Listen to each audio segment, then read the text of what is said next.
Hello everyone, कैसे हैं आप सभी। आज की इस वीडियो में हम लोग डिस्कस करने वाले हैं इनकम टैक्स ऑफिसर के बारे में कि कैसे आप इनकम टैक्स ऑफिसर बन सकते हैं। ठीक है भाई, कंप्लीट प्रोसेस देखने वाले हैं, एज, क्वालिफिकेशन, सैलरी, एलिजिबिलिटी।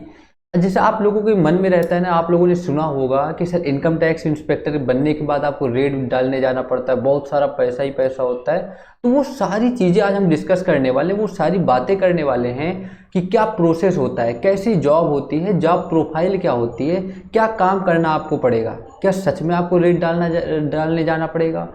सच में आप इतना पैसा होता है। तो वो सारी चीज़ें जो भी आपने आज तक सुना होगा ना, वो सारी चीज़ें आज हम लोग डिस्कस करने वाले। ठीक है, लेकिन इसके पहले अगर आप पहली बार देख रहे हैं तो भाई पहले सब्सक्राइब कीजिएगा चैनल को और ज़्यादा से ज़्यादा लोगों तक शेयर कीजिएगा, जिससे हर एक लड़के को पता चल सके इसके बारे में कि कैसे आप इनकम टैक्स बन सकते हैं, कैसे आप इनकम टैक्स ऑफिसर बन सकते हैं। ठीक है भाई, तो चलो हम लोग स्टार्ट करते हैं, एक एक प्रोसेस देखते हैं, एक एक बातें यहाँ पे डिस्कस करते हैं, छोटी से छोटी बातें हम आपको बताने की कोशिश करेंगे।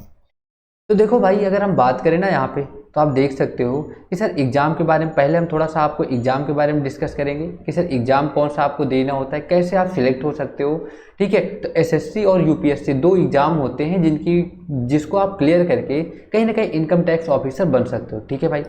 दूसरा हम बात करने वाले हैं पावर के बारे में कि कौन कौन सी पावर होती है। जैसे आपने सुना होगा कि सर रेट डालने जाना होता है, तो और इसके साथ साथ क्या क्या पावर होती हैं, तो वो भी हम लोग बात करने वाले हैं। मतलब उसका वर्क प्रोफाइल क्या होता है ना, वो डिस्कस करेंगे। सर एलिजिबिलिटी क्या होता है, कौन इसके लिए अप्लाई कर सकता है, क्योंकि ऐसा तो है नहीं कि सब लोग डाल सकते हैं, तो कौन एलिजिबल है। ठीक है, मेडिकल होता है नहीं होता, फिजिकल होता है कि नहीं होता,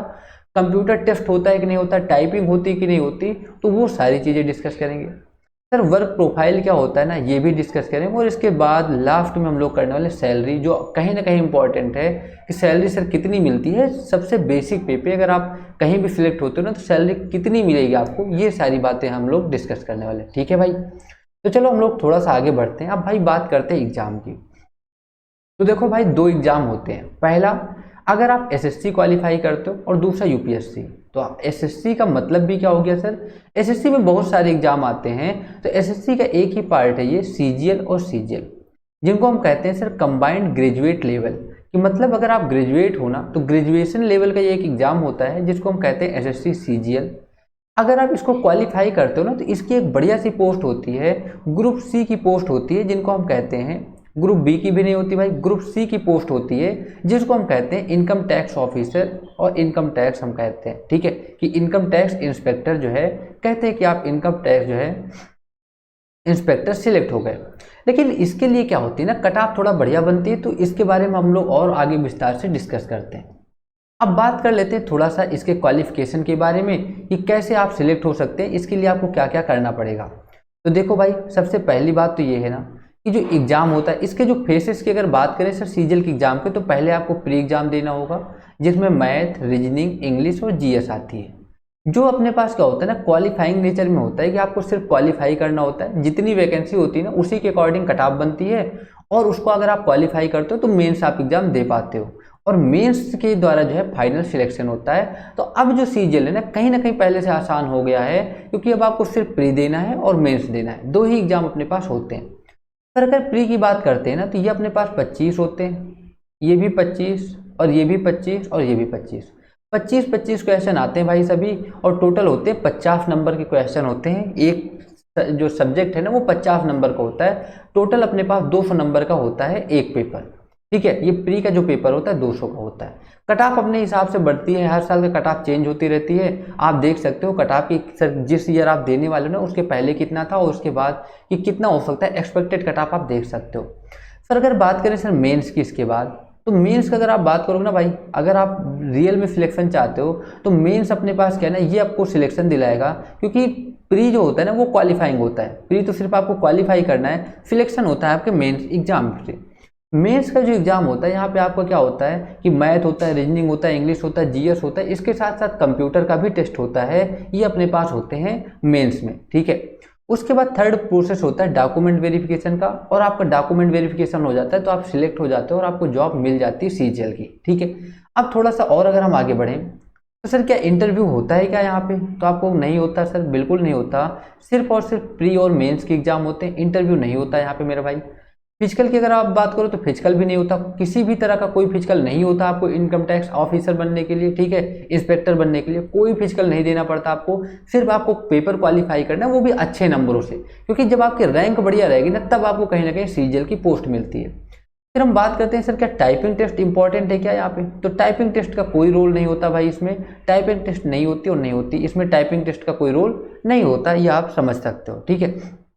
टाइपिंग टेस्ट होता है लेकिन वो अदर पोस्ट के लिए होता है, जब आप सीजीएल का मेंस देने जाओगे ना तो मेंस में आपका टाइपिंग टेस्ट होगा और टाइपिंग टेस्ट होगा, टोटल आपके पास होते जो है ना, मेंस में आपका टाइपिंग टेस्ट होता है, लेकिन जो टाइपिंग टेस्ट होता है ना वो जिस भी पोस्ट के लिए टाइपिंग टेस्ट है वहाँ आपको वो काम आएगा, नहीं है तो वो काम नहीं आता, लेकिन टाइपिंग टेस्ट आपको देना पड़ता है जिसमें आपको 2000 की डिप्रेशन देने होते हैं, 10 मिनट का आपके पास पेपर होता है, ठीक है भाई। मेंस का जब आप पेपर देने जाओगे तो पहला 2 शिफ्ट में पेपर होता है, पहले शिफ्ट में आपका जो पेपर होगा तो उसमें आपको आंसर देना होगा, दूसरे शिफ्ट में होता है टाइपिंग का पेपर जो आप देख सकते हो सर 2000 की डिप्रेशन होते हैं जो आपको करने होते हैं 10 मिनट में और 10 मिनट में, ठीक है। तो ये हो गया अपने पास टाइपिंग टेस्ट हो गया।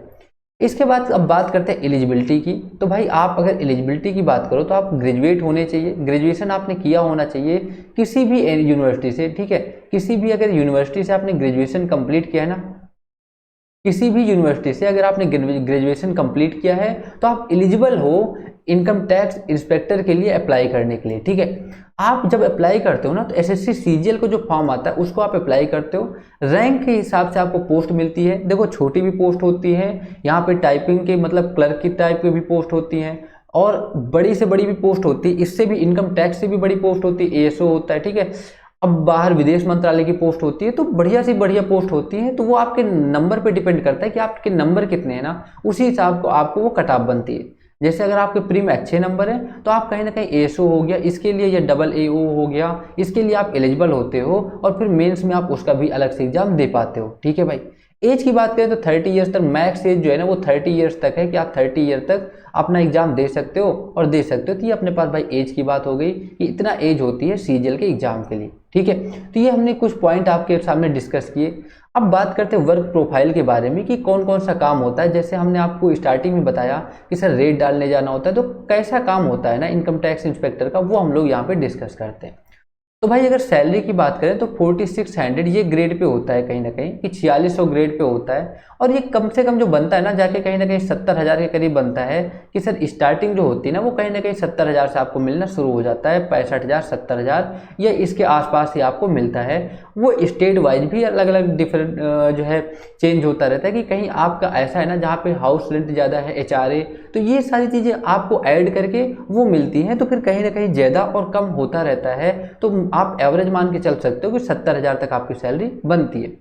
फिर अगर हम बात करें काम क्या होता है, वर्क प्रोफाइल क्या होता है, तो आपको जो रिकॉर्ड होते हैं, जो इनकम टैक्स के रिकॉर्ड होते हैं उनको आपको वेरीफाई करना होता है। इसके साथ ही टीडीएस का जो क्लेम होता है वो वहाँ पे मैनेज करना होता है, कि सर जैसे टीडीएस होता है ना, कि आपने देखा होगा कि जब भी आप इनकम टैक्स करते हैं टीडीएस कुछ भी आपको पैसा मिलता है तो उसका टीडीएस पहले कट जाता है, तो वो जो टीडीएस होता है ना वो रिफंड भी होता है, आप अपने वकील से कह के आप रिफंड करवाते हो उसको, तो जो रिफंड आता है ना, तो जो क्लेम होता है टीडीएस का उसका जो देख रेख करते हैं ना वो भी इनकम टैक्स जो इंस्पेक्टर होते करते हैं। फिर रिफंड ऑफ कंपनी जो ये रिफंड करते हैं टीडीएस का क्लेम का, ये अपने पास इसका भी देख रेख करते हैं। और फिर लास्ट में आता है कि रेट डालने का काम, कि जब अपना ये सारी प्रोसेस हो जाता है और लगता है कि किसी ने बहुत ही ज़्यादा जो है नहीं दिया इनकम टैक्स या बहुत ही ज़्यादा पैसा है, तो फिर हम रेट डालते हैं और रेट डालने का काम होता है, ठीक है भाई। तो ये अपने पास लास्ट में आता है। और रेट का ऐसा नहीं कि आज गया और रेट डाला खत्म हो गया, रेट का काफ़ी लंबा चलता है, कि जब तक वो कंप्लीट प्रोसेस नहीं हो जाएगा रेट का तब तक वो चलता रहेगा और चलता रहेगा, ठीक है। तो ये टोटल वर्क प्रोफाइल हो गई, हमने आपको सारी चीज़ें बताई हैं स्टार्टिंग से, और बढ़िया जॉब होती है, अगर आप जाओगे ना पैसे की कमी नहीं होती। जैसा आप देख सकते हो कि भाई रेट डालने का मतलब हो गया ना, कि जैसे आप जाते हो ना तो वो खुद ही ऑफर कर देते हैं पहले आपको कि आप यहाँ पे रेट ना डालो, आपको 10% 20%, अब 10 करोड़ का रेट है, 20 करोड़ का रेट है, तो आपको करोड़ों रुपए ऐसे डायरेक्ट एक एक दिन में आपको वहाँ पे मिल जाते हैं। लेकिन ये अलग बातें हैं, ये जब आप जाओगे ना तो ये आपके सामने चीज़ें आएंगी, तो आप कैसे हैंडल करते हो ना वो आपके ऊपर डिपेंड करता है, कि आप फिर एक्सेप्ट करते हो या फिर रेट डालते हो, वो सारी चीज़ें आपके ऊपर डिपेंड करता है। और उस समय जो चल रहा होता है ना, उस समय जो चल रहा होता है उस समय के जो विभाग में, तो वो अपने हिसाब से खुद ही आप समझ जाते हो, जब आप सिलेक्ट होते हो ना तो खुद ही समझ जाते हो करना क्या है, ठीक है। ठीक है भाई। तो ये हमने आपके सामने पूरी डिटेल हमने आपको समझाने की कोशिश की कि कैसे होता है, क्या प्रोसेस होता है, कैसे आप बन सकते हैं इनकम टैक्स ऑफिसर। ठीक है, उम्मीद करते हैं चीज़ें आपको पसंद आ रही होंगी। अगर पसंद आई भाई तो शेयर करना, बहुत सारे लड़कों तक शेयर करना, जिससे जिसको नहीं पता ना इसके बारे में सभी तक ये जानकारी पहुँच सके और ज़्यादा से ज़्यादा लोग देख सके और उनको भी ये जानकारी, सारी जानकारियाँ मिल सके। ठीक है, तो मिलते हैं अगले एक बढ़िया से और बेहतरीन से वीडियो के साथ। तब तक आप लोग चैनल को सब्सक्राइब करना और ज़्यादा से ज़्यादा लोगों तक शेयर करना। Okay bye, thank you.